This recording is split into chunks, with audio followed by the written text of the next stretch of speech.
The dawn creeps through the crystalline forest like a hesitant visitor, each shaft of light splintering into a kaleidoscope of color, casting spectral hues across the grove where we rest. The trees stand as silent sentinels, their bioluminescent glow waning with the arrival of morning. I sit beside Lyra, her presence a fragile defiance against the desolation surrounding us. Every leaf, every shard of crystal glimmers with the secret language of the cosmos, a testament to a world that remains unbroken despite the ruin that seeks to consume it. The ground beneath us murmurs with the reverberations of forgotten songs, the echoes of time resonating through the crystalline roots as if whispering tales of yore to anyone who would listen. I feel this place, its ancient wisdom pulsing beneath my fingers, and wonder how many such groves have witnessed the turning of ages, silent yet all-seeing. Her eyes open slowly, the weight of worlds reflected within.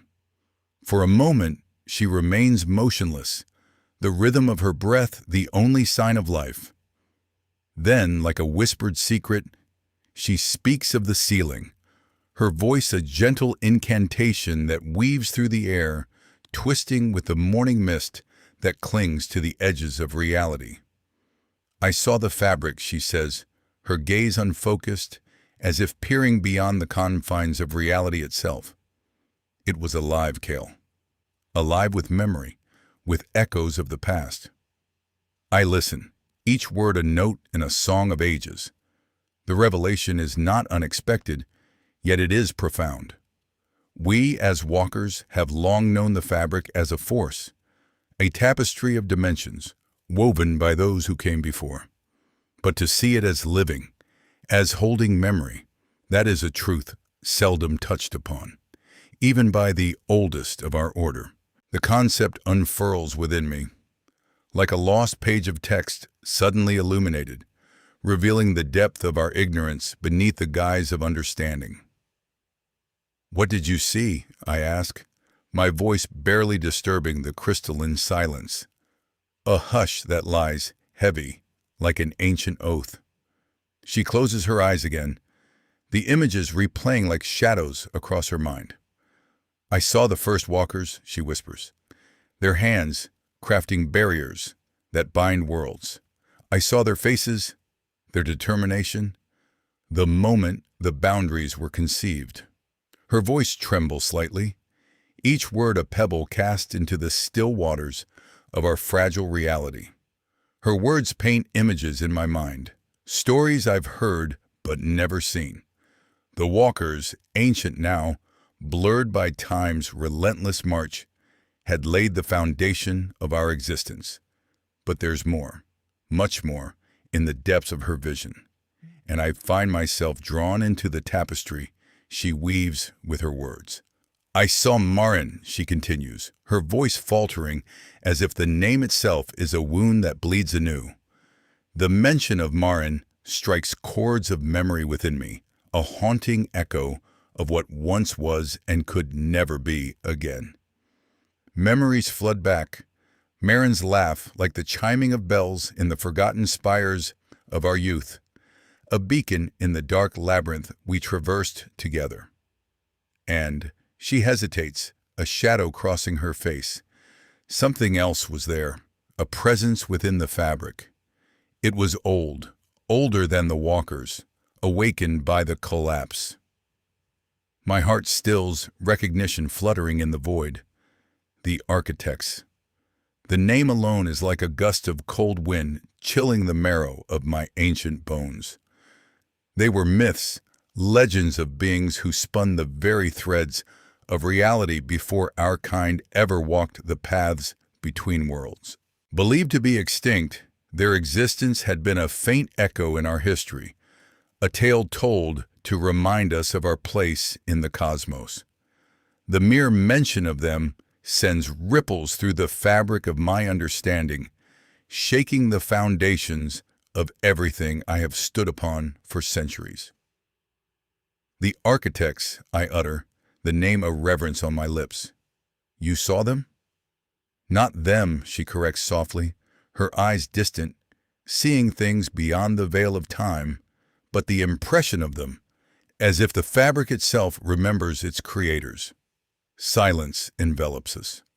Only the whisper of the wind through crystalline branches speaking in our stead.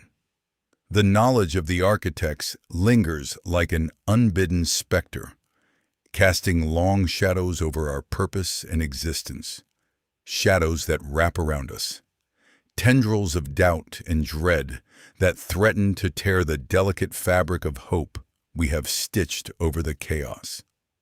I delve into the well of my memories, seeking tales of these primordial beings, stories of their power, of worlds crafted and unmade by their whims, of a legacy buried beneath layers of time and myth. They were thought to be extinct.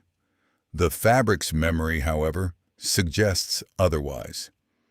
And if they are indeed stirring, what does that portend for us, who flit like mayflies upon the broad spectrum of eternity they have woven? Lyra's gaze returns to me, her eyes alight with curiosity and fear. Kale, what does this mean for us? She asks, each word a trembling leaf upon the bough of an insurmountable truth. The question hangs between us, a weight heavier than any burden I have borne.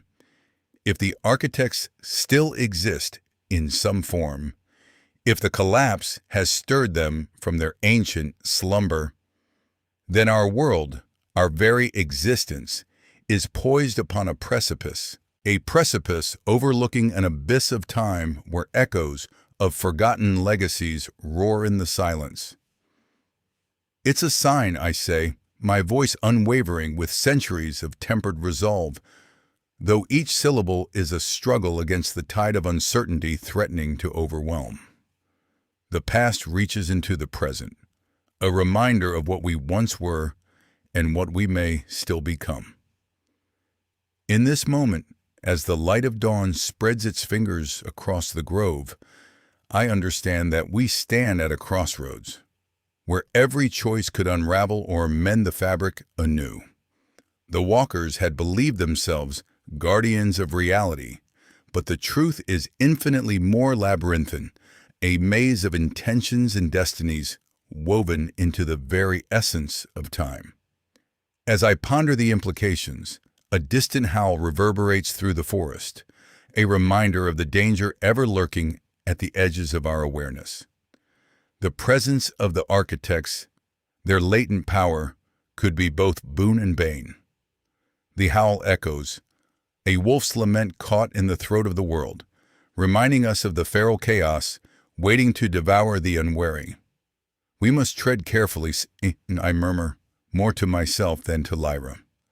The fabric remembers, and so must we. She nods, her resolve mirroring my own. Together, we will navigate the paths unwritten, seek the knowledge that has been hidden in the annals of time, whether it leads to salvation or ruin. Our fates are intertwined with the gossamer strands of history. Each step we take a resonance that might awaken ancient dreams or nightmares. The rising sun paints long shadows across the crystalline forest, as if marking the passage of history upon the land. We are both silent, the weight of revelations settling upon us like fine dust. Yet there is an undeniable wonder in this knowing, in the dance of mysteries unveiled. Each brush of wind, each rustle of leaf is a note in the cosmic symphony that plays on, indifferent and eternal. Kyle, Lyra whispers, breaking the stillness, what do you truly know of the architects? Her question is a bridge to the depths of what I have gleaned through the ages. I share with her the legends, the theories that have survived the erosion of time, each word a stitch in the tapestry of our shared understanding. Tales of their creation, their forging of stars and weaving of worlds, divine hands painting the universe with the brush of their will.